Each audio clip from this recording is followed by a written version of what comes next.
अनेक लहान मुलं सध्या पॅरेंट्स आमच्याकडे मुलांना घेऊन येतात बघा.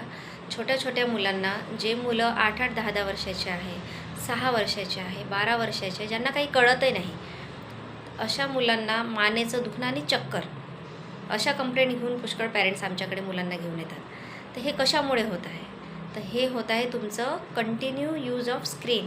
म्हणजे कंटिन्यू तुमच्या डोळ्यासमोर स्क्रीन मुलांच्या, किंवा मोबाईलचा यूज कंटिन्यू एकसारखं खाली बघून ते मोबाईल बघत असतात आणि पूर्ण ताण हा मानेच्या सर्वायकल स्पाईनवर हा येतो.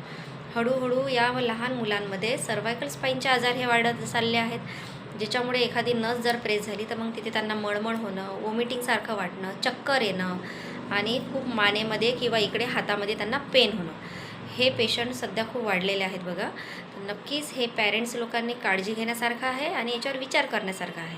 तर आपल्या मुलांना मोबाईलपासून दूर ठेवा, त्यांच्यासोबत थोडा वेळ घालवा, त्यांना अभ्यासाची आवड निर्माण झाली पाहिजे. या मोबाईलमुळे मुलांमधला चिडचिडपणा खूप वाढलेला आहे, त्यांची एकाग्रताही कमी झालेली आहे, अभ्यासाकडे त्यांचं लक्ष लागत नाही किंवा अभ्यास करताना त्यांना कॉन्सन्ट्रेट होत नाही, त्यांचं मन लागत नाही. आणि पॅरेंट जर सांगितलं, आपण काही मुलांना चांगलं सांगायला जातो तर मुलं चिडतात, चिडचिड करतात, ओरडतात, ऐकून घेत नाही, खूप लवकर त्यांना राग येतो.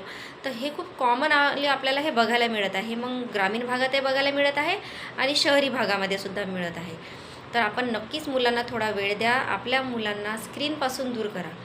तर आपल्या पॅरेंट्सला हे कळतं की आपल्या मुलांना कसं आपल्याला डायवर्ट करायचं आहे, फक्त आपल्याला ती योग्य टेक्निक त्याच्यासाठी वापरावं लागतं.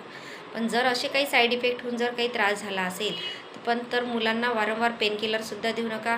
वारंवार दुखण्याचं औषधी, पेनकिलर्स हे देऊन मुलांची इम्युनिटीही कमी होते आणि त्याच्यामुळे सुद्धा मुलं इम्युनिटी जर कमी झाली तर चिडचिड अजून त्यांचं वाढत जाते. तर अशा केसेसमध्ये आपण नक्कीच होमिओपॅथीचं औषध त्यांना द्या, ज्याचं कुठलंच काही साईड इफेक्ट नाही. होमिओपॅथिक औषधी पेशंटला ॲज अ होल म्हणून ट्रीट करतं आणि मुलांचं मानसिक स्वास्थ्य, म्हणजे सगळ्यात आधी कॉमनली म्हणजे मानसिक स्वास्थ्य हे त्यांचं बरोबर राहणं आवश्यक आहे, देन फिजिकल.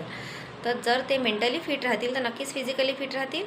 तर सगळ्यात पहिले आपल्या मुलांना मोबाईलपासून, स्क्रीनपासून दूर ठेवा, त्यांना खेळण्यामध्ये त्यांची आवड तयार करा, त्यांना योग्य डाएट द्या, मोबाईलपासून दूर ठेवा. थँक्यू, धन्यवाद.